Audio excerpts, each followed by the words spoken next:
Hello guys, my name is Aanssy Allicock. I'm 27 years old. I'm currently enrolled at Lindenwood doing my MFA with a focus in poetry. And I was asked to make this video to kind of talk about my experience with a job search. I actually just got an offer at a charter school where I'll be teaching 10th grade literature. It'll be my first teaching job ever. So I'm like totally psyched about it. And so, yeah, I was just going to talk kind of about how my MFA helped prepare me and just like the experience and kind of just share my experience with you guys. And hopefully you can take something from it that really helps. So yeah, going into this, I had very limited teaching experience.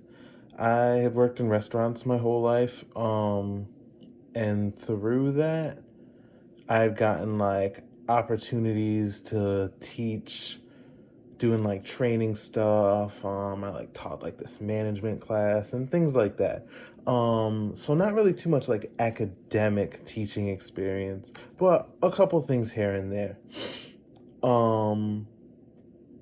So I was kind of nervous going into this, but I did feel very confident with a lot of the things that I learned in the MFA program. Things like just the type of analysis that we end up doing, a literature and the close reading, and just the amount of discussion that we end up going through in the MFA program really made me feel confident that I'd be able to then teach and relay those same things. And especially with things like workshops, it really showed me how to like facilitate discussion and to create like constructive conversation. And I think that that's something that's definitely made me more confident going into my first teaching job ever. As far as my employers, they were actually really excited too that I am in the midst of my MFA degree. At least around here, not too many teachers have a master's, and then an MFA is actually, it's a little different. It's a terminal degree. So I think that that was a big boost going in, which was really, really cool. So yeah, I heard about this job from a friend of mine, so I was referred. It's a charter school, so it's a little different than a public school. But that actually works out really well because they have different rules for certification. I know certification kind of differs from state to state, but I live in Connecticut because I'm doing the MFA online. So the case for me, with it being a charter school, I'm not state certified as an educator just yet. But there's kind of like two ways around that really worked. Is either what they have is like a long-term substitute certification, which allows you to teach for 2 years in a given subject that you have enough credits in. And for us who are like doing a master's, more than likely you have enough credits to do like an English language arts. And then there's also charter school certifications, which I only learned about through this process.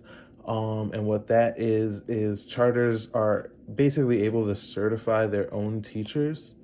So they have their own criteria from charter to charter. Mine is just a couple of tests that they want me to pass and proof of my transcripts. And boom, I'll be certified, and I would be able to teach with that charter forever if I liked. But the downside of that certification is you can't take it everywhere. But then you can just get certified while you're already teaching, and that's a win-win. Preparing for this interview was pretty unique as far as things that I've had to do. Miss Parrish luckily had given me a lot of teaching resources that had questions that, like interview questions, but I found them very helpful going into because it made me think about things. And though it's not like, word for word, they weren't the same questions, but having spent that amount of time preparing my own mind for why I'm teaching, what makes me want to do this, helped so much going into the interview because I was so confident with all the questions that they were throwing back at me.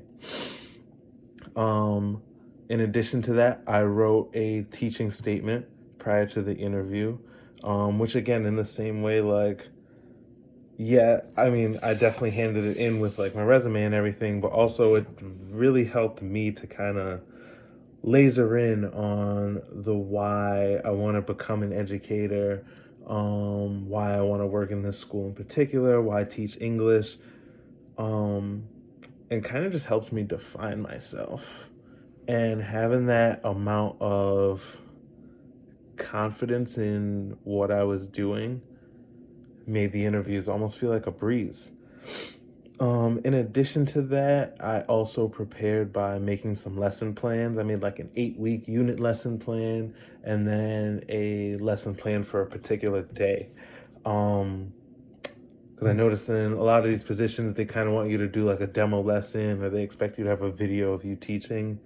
In my own experience, though I did make those lesson plans, this school actually gave me a specific lesson plan to demo in my interview. So then I ended up putting a lot of time into studying that as well.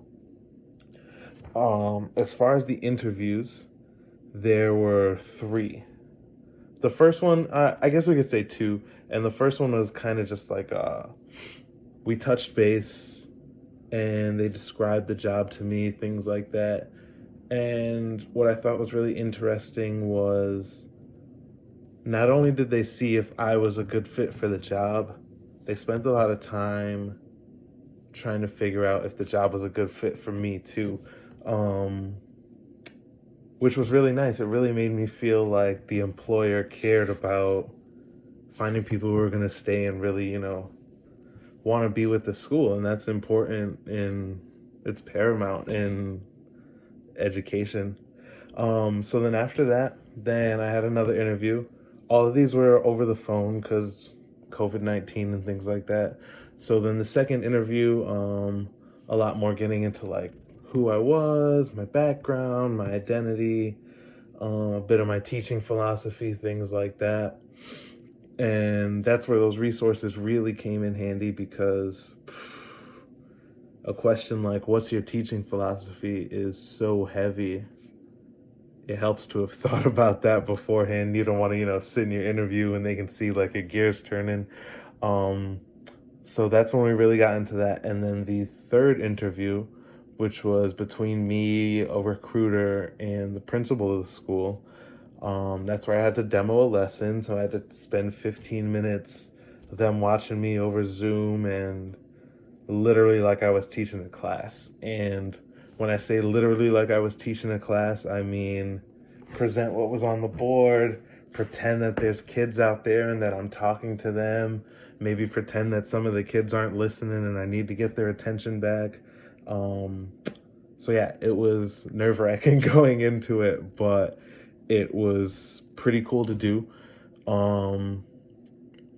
And they kind of coached me during it and things like that, which I really found beneficial because, again, it made me feel like they cared about me and they like desired me to also work there, which was a really good feeling going into an interview.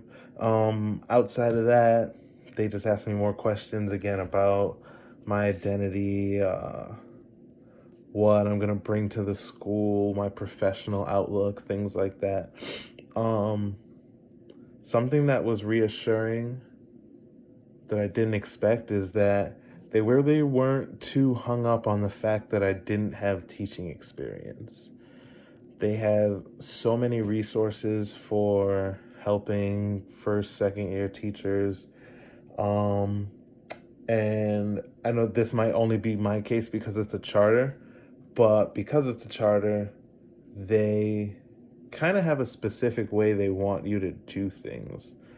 So not having experience almost kind of helped my case, because then I could just, I have no prior way of doing things. I can just soak up what it is they're trying to teach me.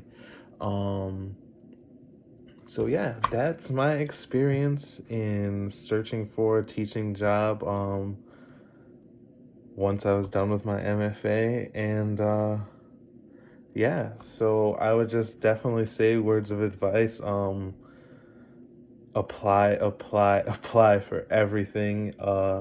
Don't think that there's anything out there that you can't get. Oh, that's one thing I wanted to mention, which I think would be nice to hear for a lot of people.